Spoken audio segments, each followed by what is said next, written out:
বন্ধুরা, সবাই কেমন আছেন? আজকে আমি আমার দাদু বাড়ি যাচ্ছি। আমার বন্ধু গরিলাও যাচ্ছে আমার দাদু বাড়ি। আমার দাদু বাসায় কালকে আত্মীয় স্বজনরা আসবে, তো আমরা অনেক মজা করব। তো চলেন আমার দাদু বাড়ির ব্লগটা শুরু করা যাক। আমার আমার হচ্ছে দাদু বাড়ির ব্লগে লাইক এবং সাবস্ক্রাইব এন্ড কমেন্ট করে দিয়েন। তো চলেন।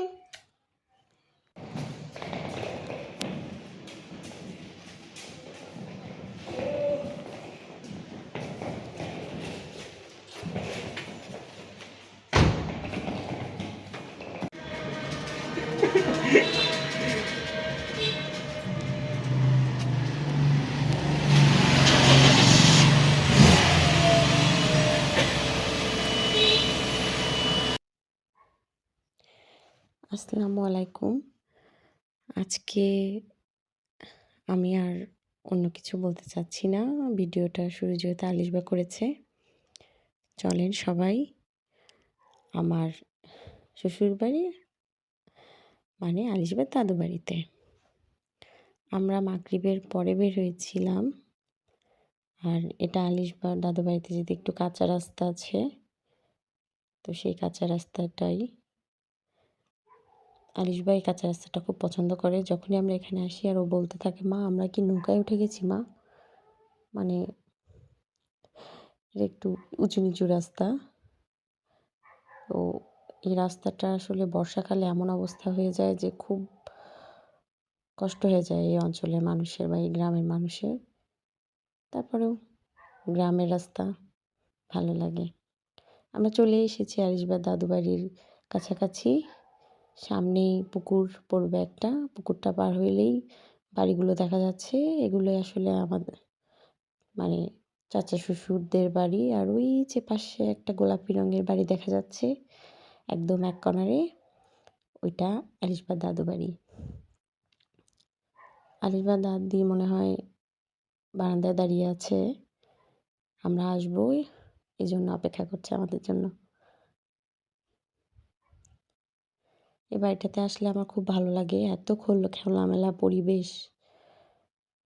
পরদিন শুক্রবার সকালে এখানে সুপারি কাটা চলছে, পান সুপারি আর কি। আমাদের গ্রামের মানুষের খুব গুরুত্বপূর্ণ একটা আতিথেয়তার জন্য খুব গুরুত্বপূর্ণ।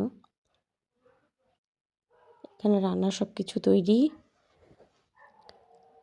রান্না হবে আলু, উত্তরবঙ্গের ঐতিহ্যবাহী আলুঘাটি গরুর মাংস।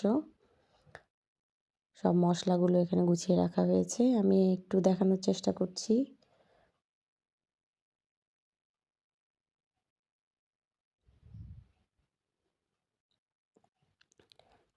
আলুগুলো এখানে পরিষ্কার করে রাখা হয়েছে, আর সামনে যে দুটো ডেচকি চড়ানো আছে এগুলো কিন্তু পানি গরম হচ্ছে যত সম্ভব।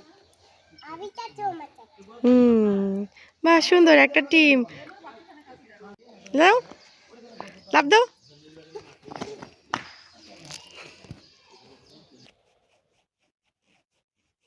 বাচ্চারা এখানে খেলাধুলা করছে।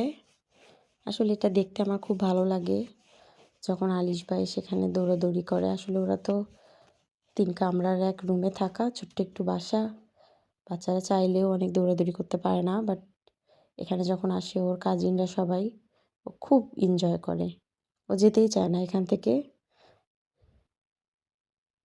সুন্দর, খুব ভালো লাগছে দেখতে। সবগুলো বাচ্চা খুব সুন্দর দৌড়াদৌড়ি করছে।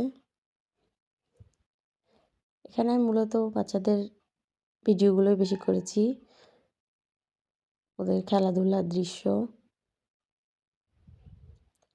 তারপরে আসেন আমি একটু বাড়িটা দেখানোর চেষ্টা করব এরপরে।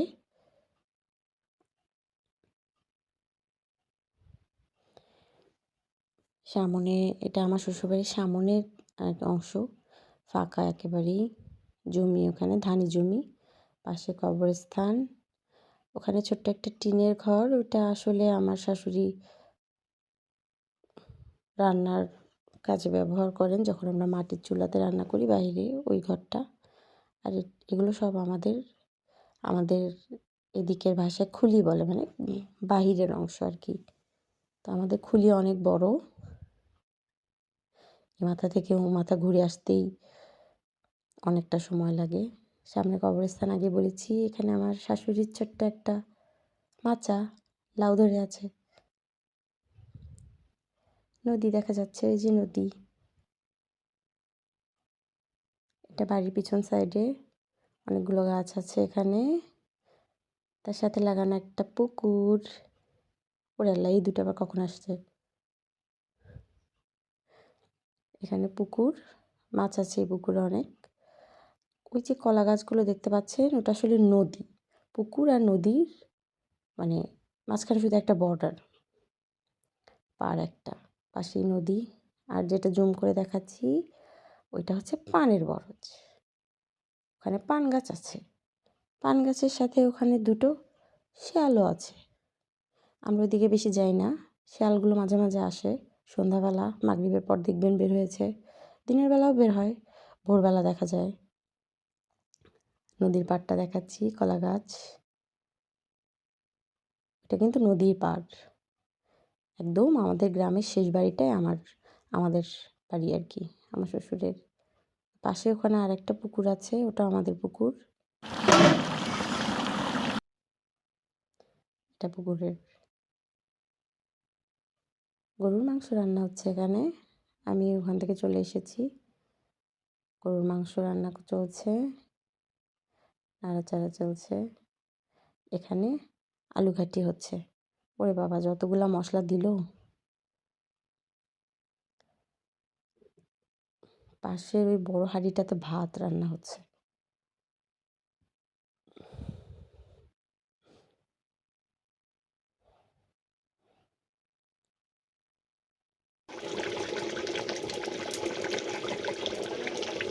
আমি আবার একটু মাটির চুলাতে মাংস রান্না করছি। আমি মাটির চুলাতে বাড়িতে গেলে মাঝে মাঝে রান্না করি, তো এটাই করছিলাম। এখানে বাচ্চাদেরকে খেতে দেওয়া হয়েছে, কয়েকটা বাচ্চা এখানে আছে, ওরা খাচ্ছে। আমরা আজকে চলে আসব বিকেলে, সেজন্য আর কি একটু শিম তুলতে গেছিলাম। প্রচুর শিম হয়েছে গাছে, বাপরে বাপ, এত শিম আর এত মজা! আমি অনেকগুলো বাসার জন্য নিয়ে এসেছি। শিমের সাথে সাথে একটা লাউ নিব, আমার শাশুড়ি গাছের লাউ, আমি ছিললাম লাউটা। তাহলে এখান পর্যন্ত ভিডিও রাখলাম, ধন্যবাদ।